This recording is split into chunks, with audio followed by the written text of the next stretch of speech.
Жай аптабы жакындайт, окуу күндөр аяктайт, май айын биз узатып, мектептеги коңгуроо күзгө чейин кол булгайт демекчи. Мынакей достор, жадыраган жаз айынындагы акыркы май айын узатып, биз жайга кол булгап жатабыз. Ал эми сиздердин маанайыңыздар жайым гана 5 болуш үчүн сиздерге музыкалык ирдесте тартуулайбыз. Кабыл алып коюңуздар.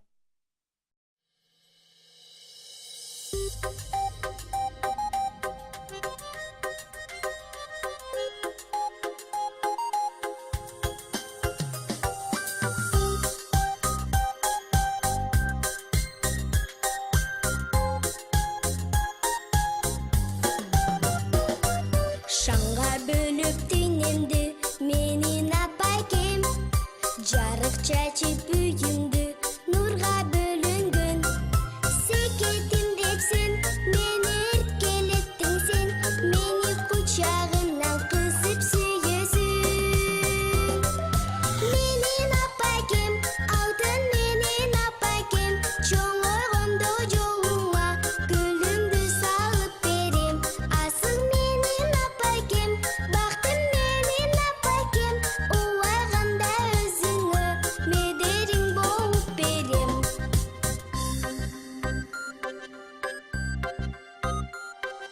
Болса апам жанымда көңілің қурап, жан дүйнөмдө эргикмен ырдамыр курап. Белегимсиң деп, мени медеримсиң деп, мени мандайымдан дайым сүйөсүң. Менин апайкем, алтын менин апайкем, чоңойгондо жолуңа гүлүңдү салып берем. Асыл менин апайкем, бактым менин апайкем, уайганда өзүңө медерим болуп берем.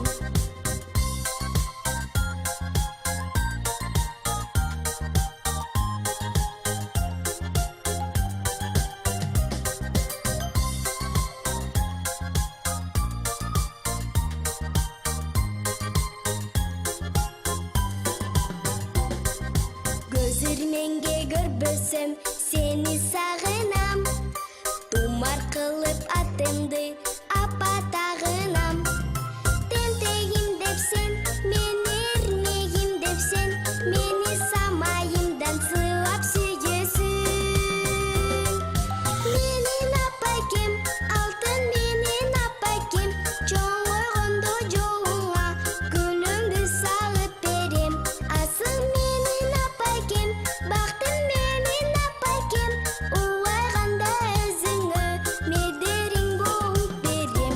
Уайганда өзүңө медериң болуп берем.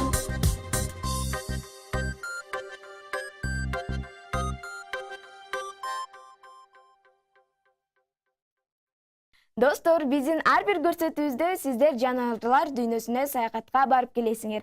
Анын алып баруучусу Нурелита кичинекей болгонуна дагы карабастан бизге бүгүн эфирге көптөгөн маалыматтарды топтоп келиптир. Бүгүн бизге Нурелита жолборс тууралуу айтып берем деп жатат. Аны эмеси жаныбарлар дүйнөсүнө саякат.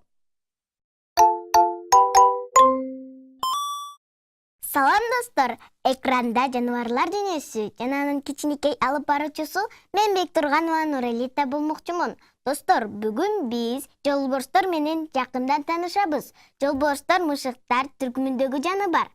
Узундугу 160-190 сантиметр.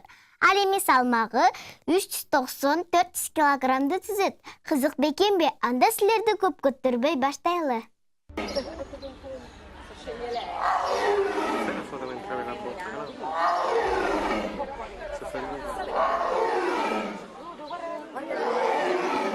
Кадимки эле бакма мышыктын көп сандаган тукумдаштарынын арасында колу менен жылкы чаап өлтүрүүгө жараган. 5 метр жерге жөн эле секирип, сууда эң жакшы сүзгөн. Ал эми кардын тойгузуу үчүн 30-50 килограмм этти тим эле мойсоп коюучулары да бар. Сөз жолборс жөнүндө болуп жаткандыгын түшүнгөн чыгаарсыңар. Жолборстор Азияда жашайт. Алардын коркунучтуу үндөрүн суунун жээктеринен, калың бадалдардан угууга болот. Бирок жолборсту көрүү оңой олтоого турбайт. Анын таргыл ала кебетесинин жакын жерден да байкоо кыйын. Анткени бадал менен куюлушуп, билинбей калат.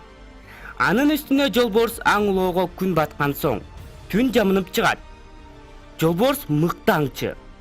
Тез чуркайт, азыгын шашпай көпкө аңдыйт. Бирок ал жемин көп учурда өңдүтпөй чыгып басып алат. Жолборстун жакшы көргөн азыгы бугу, жапайы чочко, антилопа. Үй жаныбарларына да кол салат. Эң кызыгы достор, ал көпкө чейин ачка деле жүрө берет. Бирок бир кезде жер жайнаган жолборстар өтө сейрек кездешүүчү жандык айланып кетти. Адамдар баалуу терисине кызыгып, кырып жиберишкен. Азыр аларды атууга тыюу салынган.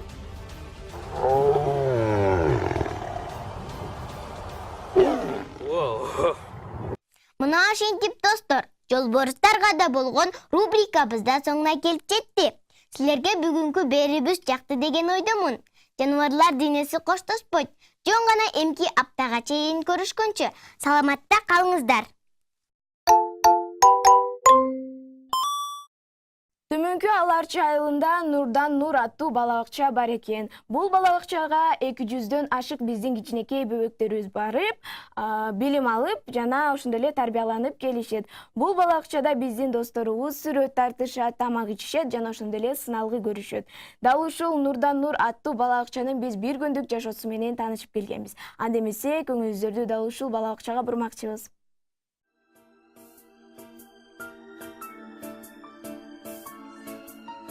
Gülünдөй жытынан тегеренен чаркайланып бал үчүн эбеленем. Отко сууга канаты кайрылса да түтү туура барына эне деген. Кумарланам ансайын, кумарланам ансайын, жытынан искеп, садага деп айдайым, садага деп күндөйүм, апакең алкап. Аламүдүн районундагы Төмөнкү Аларчы айыл аймагында Нурдан Нур бала бакчасы жайгашкан. Бул бала бакча 150 балага эсептелсе, азыркы күндө 200дөн ашык бала тарбияланат. Анткени бул айылда жалгыз бала бакча, балдар батпайт. Ошондой болсо дагы тарбиячылар балдарга кылдаат көзөмөл болушат.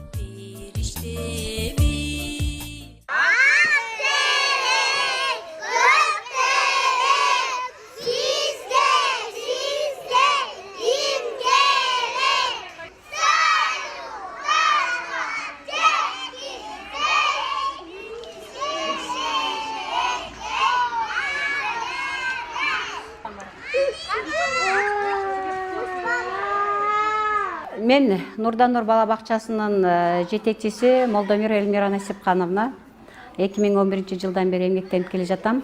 Биздин Нурдан Нур бала бакчасы 200 бала тарбияланып жатат. Азыркы күндө 5 тайпага бөлүнгөн. Биздин Нурдан Нур бала бакчасы 10 сааттык бала бакча болуп эсептелинет. Эртең мененки 7:30дан кечки 5:30га чейин балдар келишет. 3 маал тамак беребиз. Ошондой эле бул жерде биздин бала бакчада музыка сабагы өтүлөт, жана хореография, би боюнча кыргыз тил сабагы өтүлөт. Биздин бала бакча эки тилдүү бала бакча болуп эсептелинет. Кыргыз тил жана орус тил.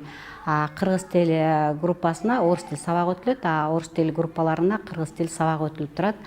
Мугалимдердин составы bizde 10 болуп эсептелинет. Себеби деген кыргыз тилибиз бар, хореограф бар, музыкант бар, жана 7 тарбиячы бар да. Ошондо 10 мугалимдик кесиптин ээлери эмгектенет. Бардыгы жогорку окуу жайды бүткөндөр да, бардыгы ошо өздөрүнүн кесиптеринин ээлери. Андан тышкары бардык жаамат 26 киши эмгектенет. Бул бала бакчада ар кандай ийримдер бар.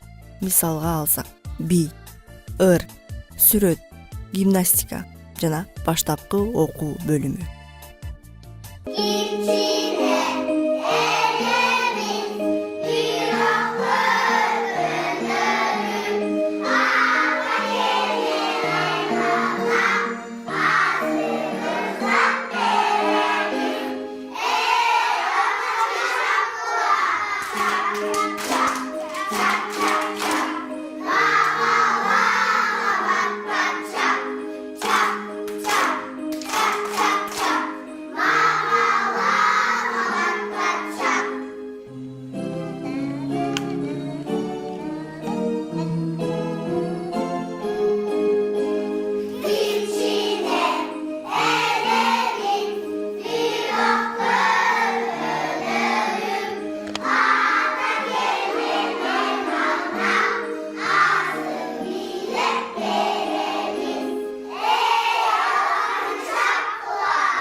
Балдар бала бакчада 2 маал тамак ичишет.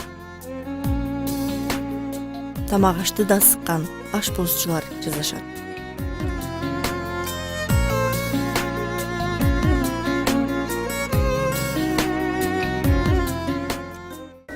Кайгымды тарттың тәмселик, карыстар ким бар менчелик, жүк болгон күнүм эстесем, жүрөгүм арыйтай көлүп. Мен жаш баламын, мен чоң элекмин, жашоодон көптүн билелек. Угуп каламын сулуу сөздөрдү, аламдан согушуланып. Сакты балалыкты болгон сенсиң да, көрбөлө көз жашты, кечпей канды. Самый лучший праздник, грустный, веселый. У нас сегодня детский сад, провожаю школу. Как нарядно в нашем зале, много в нем цветов, шаров. Здесь звучит нам на прощание много свет, хороших слов. Тиши-мыши, кот на крыше, ахачака, еще мыши. Кот пошел за молоко, ахачака и вурко.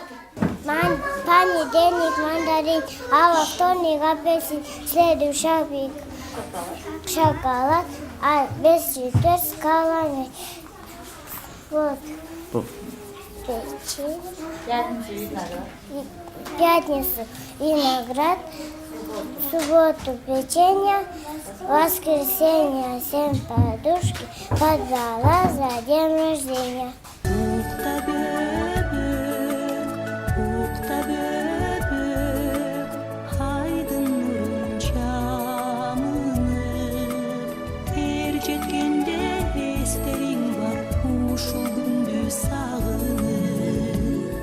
Мына ошентип балдардын курсагы топ, эми укташ керек. Биздин чыгармачыл топ Нурдан Нур бала бакчасынын бир күндүк жашоосун сиздерге көрсөтө алдык.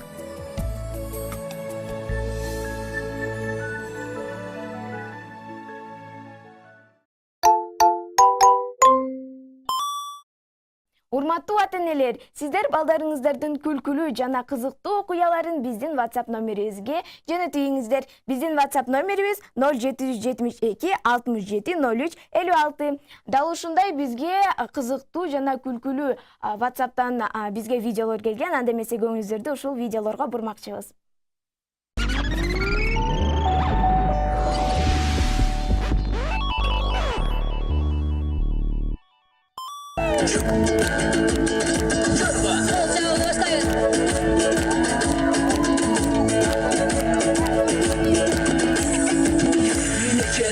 Миңдеген кереметті билеген қара чорға қалайықта дейін бар бай білмеген келең қимылда келерге тойгун қайда билеседен сұлуға миң пайда билеңіз жеңілдесін денеңіз келең билеңіз жеңілдесін денеңіз Astalama damarını Karala Bana geldi coşta basarı. Top kaldayız koşular. Aplodismentin karşılamadı. Bölmeyi böyle. Rahim yatır davamını Şınarayla yavrum şınarayla O zaman.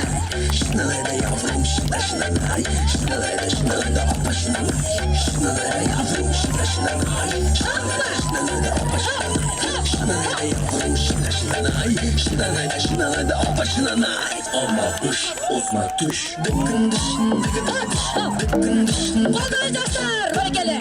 dıgıdıgı dış Dıkkın dışın dıgıdıgı dış Dıkkın dışın dıgıdıgı dış Здесь среди красивых зданий, словно в центре мироздания ты стоишь. Ты сокровищница знаний, потому что ты их множишь и хранишь.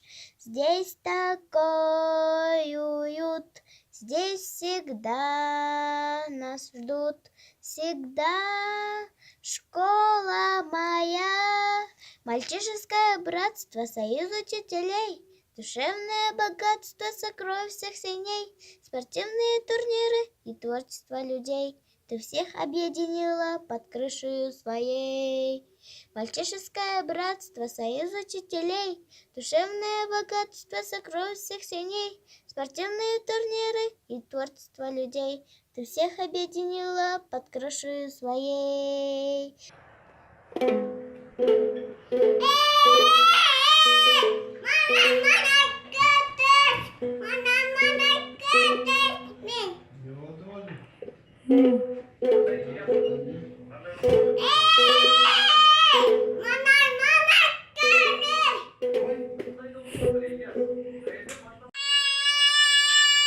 Ай, молодец. Қана айыр сос қойшы. Апакем қайда мен қайда адырлы жұртым сен қайда убақыт өтіп баратат ұйықтамай түнгі далайда Seni tandap, көп kızlardan seni tandap Gülüp қарап, sen gülüp қарап Көңілімді sen tutup қарап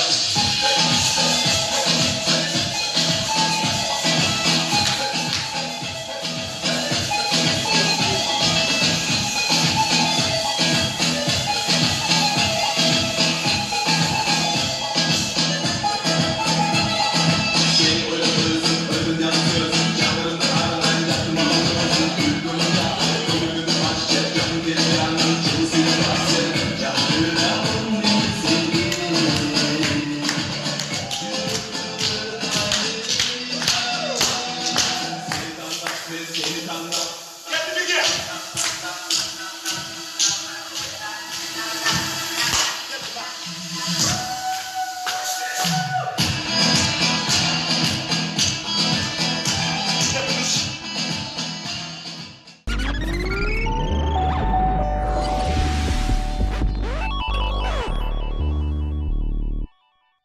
Дагы жолу саламатсыздарбы биздин кичинекей досторубуз. Биз көрсөтүүбүздү улантабыз. Бүгүн бизде конокто эки бир тууган манасчы Айбек жана Дарина болмокчу. Саламатсыңарбы? Саламатсызбы. Биздин эфирге кандай келип алдыңар? Жакшы эле жеттик бияка. Жолдон манасыбызды унутуп койбойлу деп кайталап турдук. Жакшы эле жеттик, кыскасы. Абдан жакшы. Маанайыңар кандай? Жакшы эле.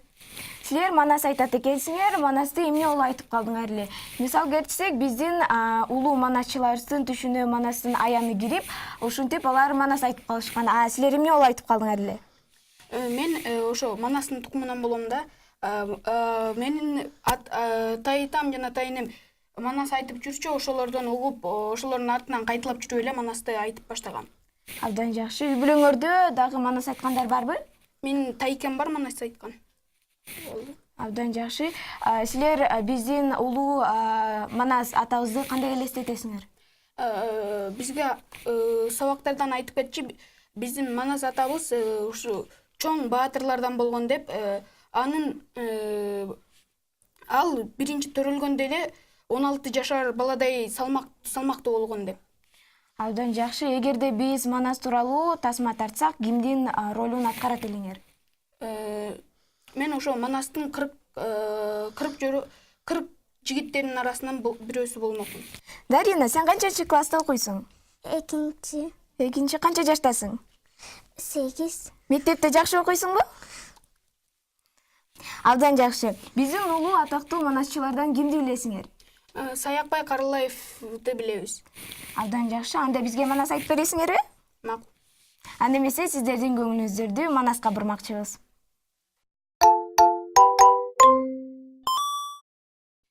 Мен азыр манастын төрөлөк жагын айтып берейин. Аталардын жомогун айтпай койсо болобу, энелердин жомогун эстебей койсо болобу, аксакалын жайкалтып, ак байбиче чалуксун, кулактарын делдетип, кулжуңдаган балаксун, сайма сайып кергичке, келин менен кызыксун, жылкычысы койчуман, мал четинен алыксун, жарашыктуу жомоктуу, жайнап күлүп олтурган, жаадыраган жануксун, курт-кумуртка жаны бар, тербе жанын баруксун, жоругу көп жомоктун, жолоочулар да уксун.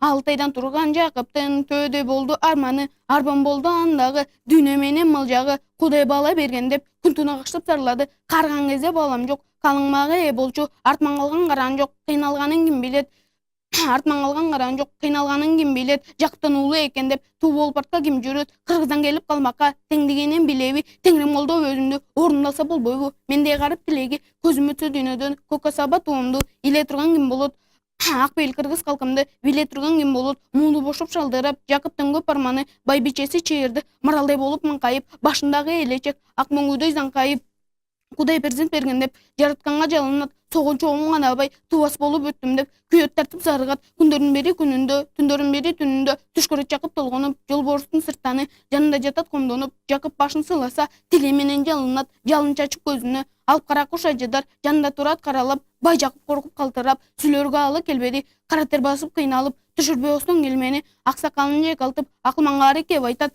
балам жок деп какшайсың, бала кылып жолборсту, багып ал Жакып деп айтат, көздүн айым болгону, көзүн ачса түш экен, өзүнчө эңеш экен, ошол түнү чыйырды, айдынгүл жерде жүрүптүр, ааламда жок акшамкар, түшүндө учуп асманда, чыйырдынын ийине, акшамкар келип конгондо, куштардын зору чогулат, өзүнчө ойноп тойлоду, ийиндеги акшамкар бала болуп ойноду.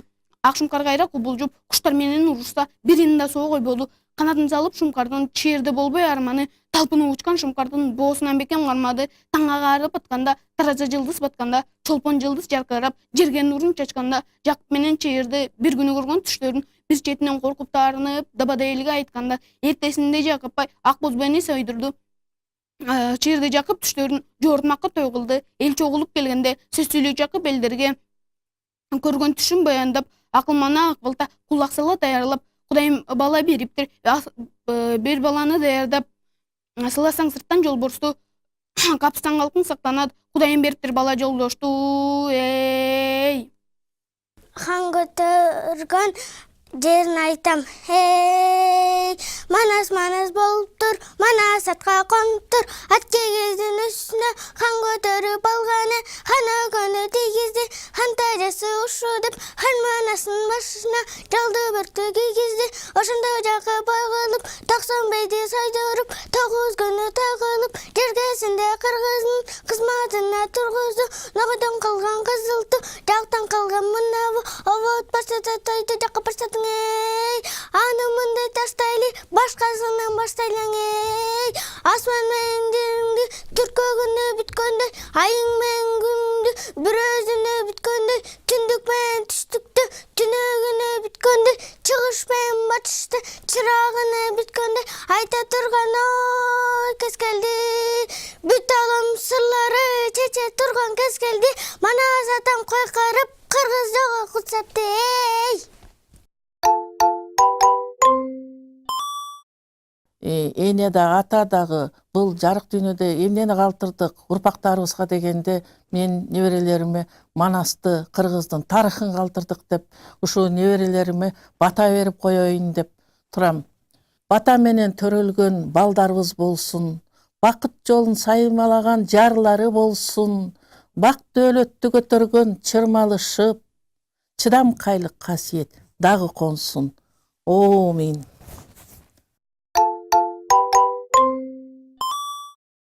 Дүйнөдө өнүккөн өлкөлөр абдан көп. Дал ушундай өлкөлөрдүн бири Жаңы Зеландия болмокчу. Жаңы Зеландиянын борбору Веллингтон болмокчу.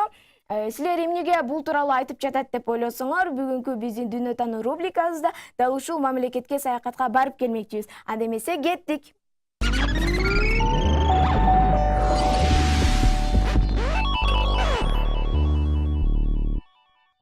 Салам достор, эфирде Эркетай берүүсүндө дүйнө таануу рубрикасы. Жана анын алып баруучусу мен Төлөгөн Сабырбек болмокчумун. Достор, адатта бүгүн саякатка чыга турган өлкө Жаңы Зеландия. Достор, Жаңы Зеландияда вулкандар көп атылып турат. Кызык бекенби? Анда биз Жаңы Зеландияга кеттик. Өзүнүн чакан территориясы, жаратылышы менен өзгөчөлөнгөн Жаңы Зеландияга сапар тарталы. Жаңы Зеландия Тынч океандын түштүк батышындагы мамлекет. Түндүк жана түштүк жээктерин обочо жайгашкан аралдары ээлейт. Административдик аймактык жактан 16 районго бөлүнөт. Климаты түндүк аралында, түштүк аралынын түндүк бөлүгүндө субтропиктик, деңиздик, калган аймактарында мөөлүн. Жер планетасынын түндүк батышында жайгашкан Жаңы Зеландиянын эң ысык айы январь, ал эми эң суук айы июнь айы болуп саналат. Кызыктуу маалымат, бул мамлекеттин тарых барактарын ача келсек, 1642 жылы алгачкы жолу изилденген. Жаңы Зеландиянын эмблемасы катары канатсыз киви алынган. Эң ири жана бийик тоо системасы түштүк аралында. Түштүк Альп тоосу бийиктиги 3664 метрди түзөт. Мамлекеттин аймагын 4/3 бөлүгүн тоолор жана дөбө дөңсөлөр ээлейт. Жалпы аянты 270 000 км2 түзсө, калкынын саны 4,5 миллионду түзөт. Акча бирдиги Жаңы Зеландия доллары. Калкынын негизин Жаңы Зеландиялыктар түзөт. Ошондой эле англис, шотландыктар, майорилер, голланддар да жашайт. Көбү христиан динин тутушат. Калкы түндүк жагына жакшы отурукташкан. Веллингтон өлкөнүн борбор шаары. Калкы 182,3 миң. Темир жол түйүнү, эл аралык аэропорттор бар. Бул шаарда университеттер, улуттук музей, китепкана, парктар бар. Веллингтон өлкөнүн башкы экономикалык борбору. Мына ошентип достор, Жаңы Зеландияга болгон сапарыбызда карыды. Мага бөлүнгөн убакыт соңуна келип жетти. Келе жаткан эс алуу күнүңүздөрдү жакшы маанайда өткөрүңүздөр деп биз айталы дагы. Эмки көрүшкөнгө чейин сак саламатта калыңыздар.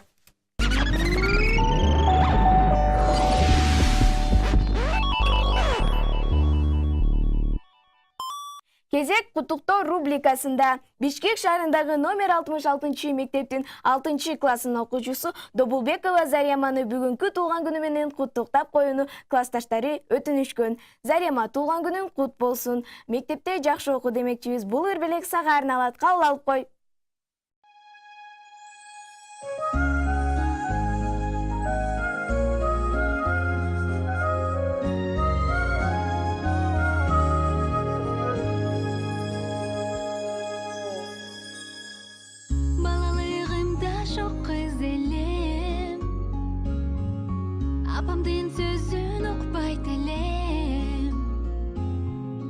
балдарды кыздарды коркутуп классыбыздын көзүрү эле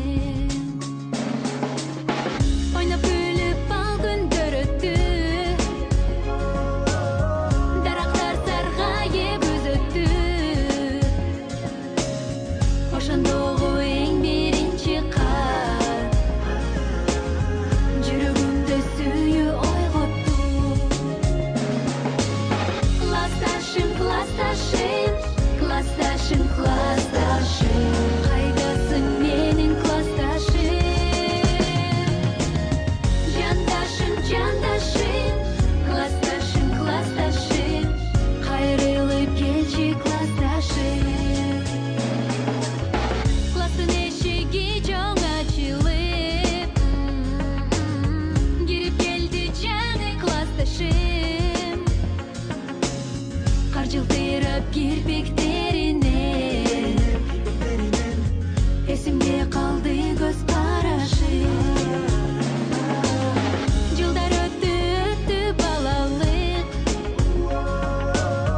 сүйүүбүздү сактай албадык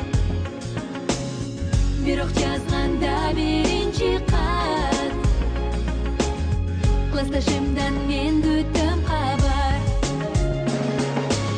классташым классташым классташым классташым кайдасың менин классташым жандашым жандашым классташым классташым кайрылып келчи классташым кайрылып келчи классташым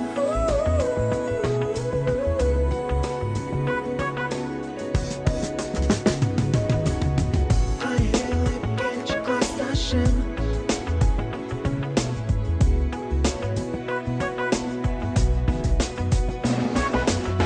классташым классташым классташым классташым кайдасың менин классташым жандашым жандашым классташым классташым кайрылып келчи классташым классташым классташым классташым классташым кайдасың менин классташым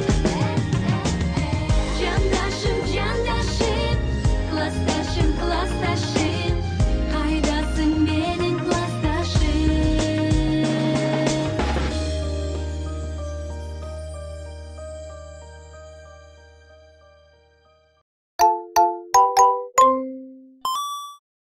Достор, билинбей эле бизге берилген убакыт соңуна келип жетти.